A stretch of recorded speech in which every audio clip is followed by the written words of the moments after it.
Cadillac Lyriq marks a significant stride in the realm of electric luxury vehicles, showcasing Cadillac's commitment to blending opulence and performance with eco-conscious innovation. As the auto market shifts towards electrification, the Lyriq positions itself amongst some of the best out there right now. Now, this particular model behind me is the 600 E4, and today we're going to talk about some of the exterior features, some of the interior features, and then we're going to go ahead and take it for a spin. Now, stick around till the end of this video to see how much this Lyriq is gonna cost you, big dog.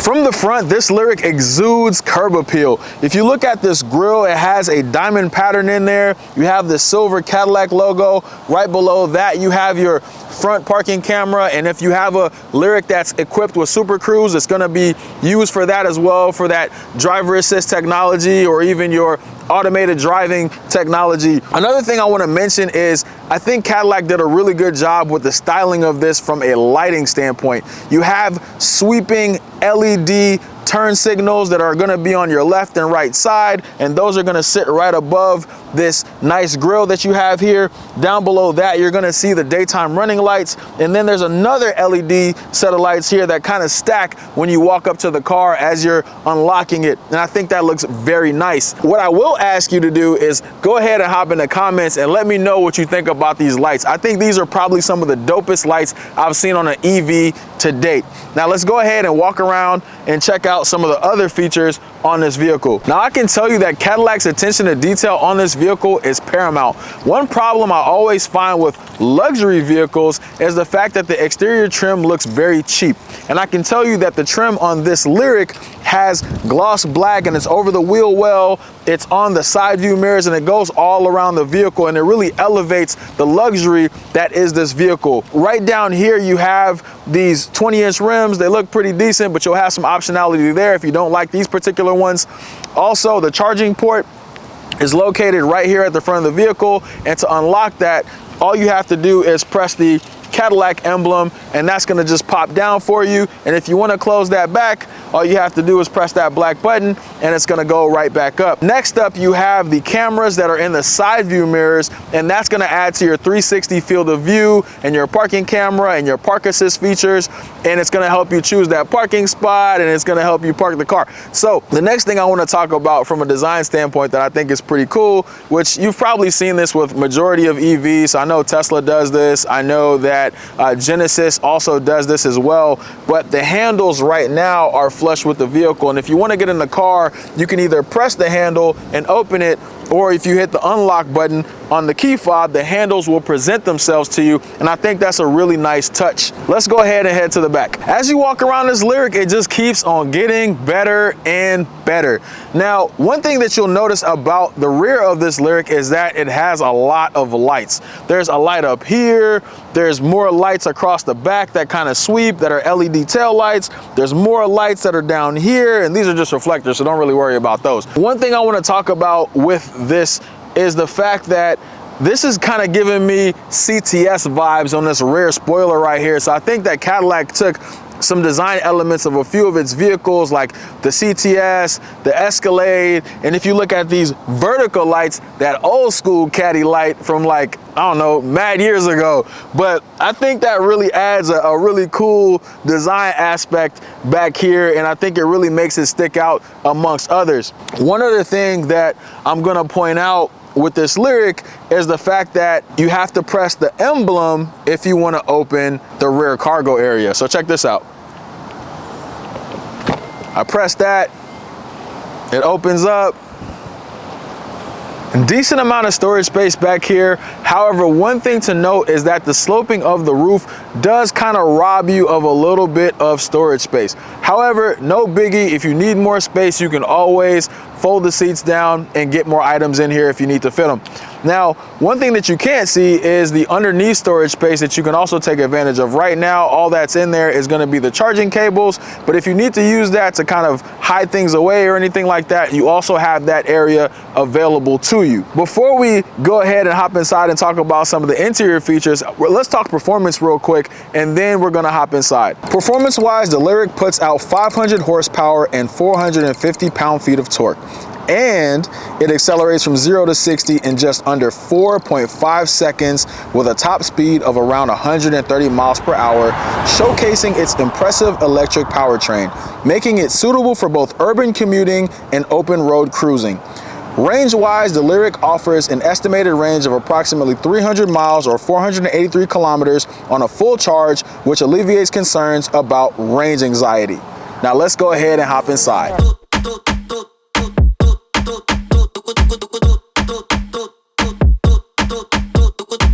First of all, the interior of this Lyriq is impressive, but let's get into it. Upon sitting down, you're gonna find that the seats are very plush, comfortable. They're also perforated, and not only do they heat and cool your backside, but they're also going to be able to heat and cool your upper body, which I think is a really nice touch.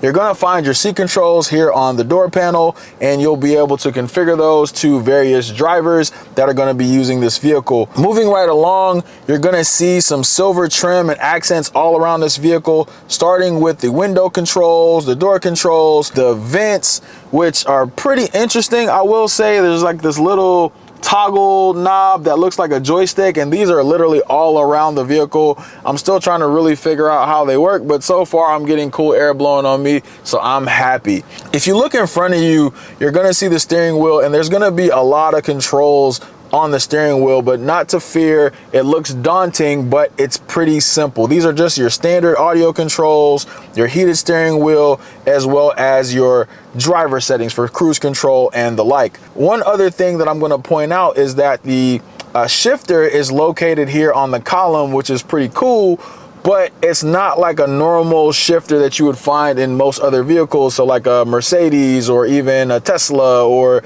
any of the vehicles that have those shifters that are located right here on the driver column. This one is kind of like the old school Cadillac, where you have to kind of grab it and pull it in and pull it up, or pull it in and pull it down. When you pull it in and pull it up, that's reverse. When you pull it in and pull it down, that's drive. If you're a baby boomer, I guarantee you remember that. But if you're a millennial like me, you probably never really had to drive in that unless grandma was driving you around. Looking straight ahead, you have this 33-inch curved OLED screen that is really easy on the eyes. It's very bright, very responsive to the touch if you're using the infotainment side. But here on the driver's side, it's also touchscreen. You're gonna have your gauge, you're gonna have energy, you're gonna have your maps, which is gonna pull up a big Google map that you can look at as well, that you can use while driving. So it really gives you more of that cockpit feel when you're driving around. You also have assist, which shows some of the driver assist features, and then you have clean, which is just basically the same screen, and it's just a much cleaner look without all the additional vehicle information and all those things. So it's just a much cleaner look. Now if I go back over to the infotainment screen, a couple things that I'm going to point out. So this is compatible with Apple CarPlay and Android Auto. You can access your camera from here, your climate control settings, and I will say that one of the things on the screen that you have to use to control in the car is the glove compartment. So if you want to open the glove compartment, you have to do that on the actual screen. You can control your drive modes here as well. Another way to control the screen is going to be this little knob that's down here, so you can use this to kind of scroll left and right, up and down. And as I mentioned before, the screen is touchscreen and it's responsive to the touch. So you have multiple ways to really access the screen. One cool thing about the screen as well is that it also has a sub menu. So you can kind of use that to look at different things, like you can go to your music settings, so you can use that to configure the radio, etc. You can also go to your map from the screen as well. So not only can you access the map on the driver's side instrument cluster, but you can also access the map on the infotainment screen, which is pretty cool. The next thing is a phone icon that you can use for pairing your phone or Bluetooth or anything like that. And the other thing that's pretty interesting about the screen, so right now it has a green charging logo on there. It looks like a green lightning bolt, and that's because I have my phone in this holster. And when I remove my phone from this holster, the light will go away. And when I put it back, it will reappear to signify that the vehicle is charging. Now, if you look at the other menu option that looks like two little knobs kind of going in opposite directions, and you click on that, it's going to bring up another menu that's going to allow you to control your high beams or your park assist or anything like that. If you go to see more controls, you're going to be able to control things like your lights or your drive and park features or your door features or any universal remotes that you want to program for the vehicle. So again, I'm not going to get into everything that this provides, but you have a lot of options in this, and you see that this is completely teched out and it's very functional. As I mentioned before, it's very responsive, and I think that for the consumer that's going to purchase this vehicle, you're going to enjoy all the tech that this vehicle offers. Now let's go ahead and check out some of the storage space in this vehicle as well. Now, storage wise, you have a few options in addition to the glove box. So this floating center console affords you the opportunity to have some space down below that you can probably fit, I don't know, a purse, some mail, you know, whatever it is that you put down there. The center console has a good amount of space. I'd say it's going to be usable.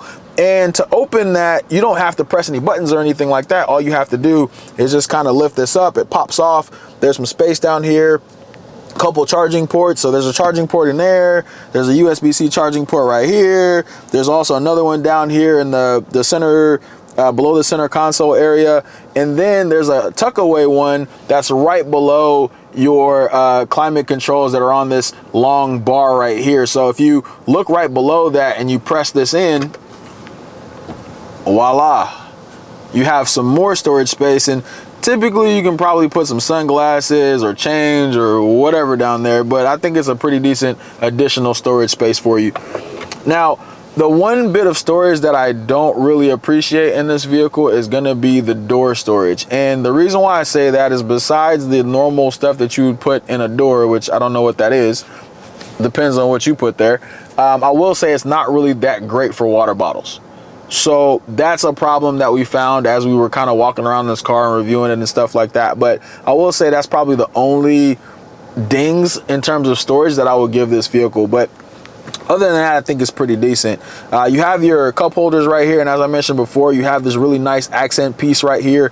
The middle of the cup holder actually pushes down, so I'm guessing that's there if you want to use a coffee mug or something like that. But if that's not the use case for it, you let me know in the comments, and then we can clear that right up. And then that way you can let everybody else know too, because I really don't know what this is for, because it doesn't really give you any additional space except for maybe a handle, like I said before. One last thing I'll point out before we hop in the back, or a couple things I'll point out. So one is an accent thing, and the other thing is a sunroof. So you have this really large panoramic sunroof that spans from the front of the vehicle to the rear of the vehicle, and it's really clear. The only thing I will say that I don't like about this one, I've been in the iX, and that one frosts, so you have the option to kind of block some of that sunlight or what have you while keeping everything open. But I guess the fact that the shade opens and closes kind of neutralizes that as well, but it is what it is.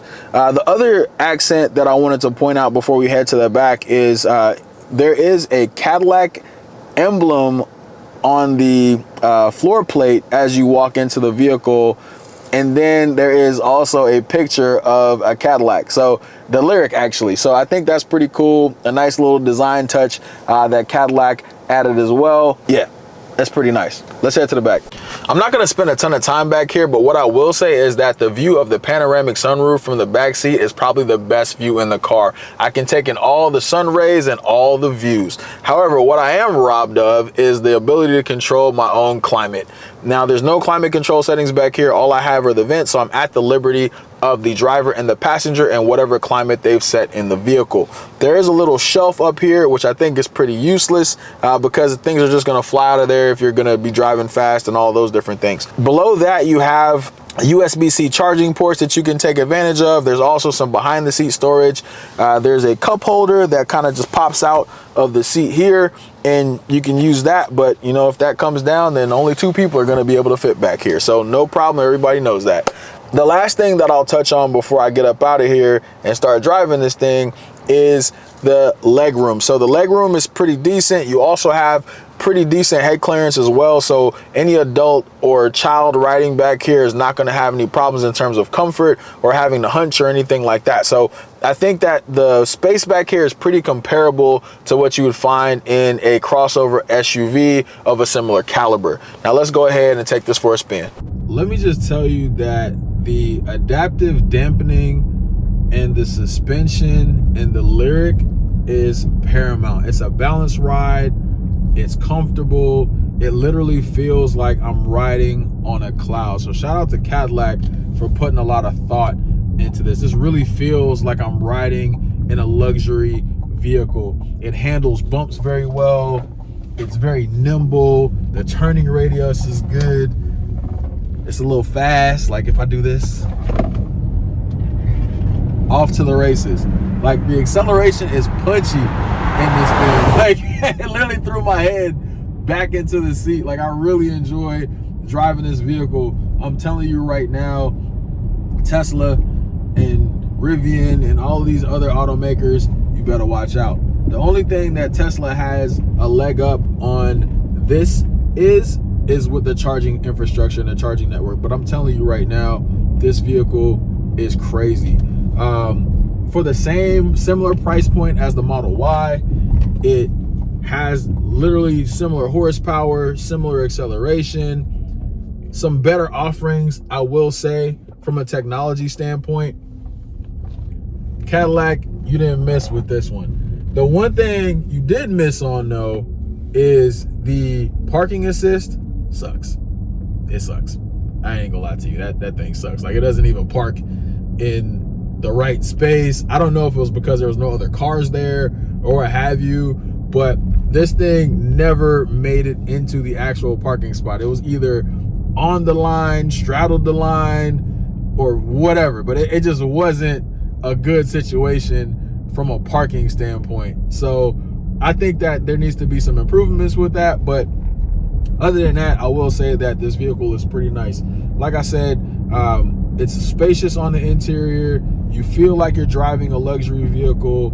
And again, if you're in the market for this is something I would seriously consider. I know this just came out. I know that people are ordering these left and right, but I would seriously consider this as a potential option if you're looking for a new EV or a luxury crossover SUV that happens to be an EV. Now, from a price point standpoint, I mentioned earlier in the video, I was going to tell you how much this thing is going to run you. So you're looking at about $57,000 for this particular model, but depending on the options and the trims that you go with, you're going to be looking at somewhere around $65,000-ish, depending on what options you choose. So it really depends on what you want, but I think that this particular model, this all-wheel drive, is going to do well and perform well for you, and it's really going to be very dynamic from that standpoint. But until next time.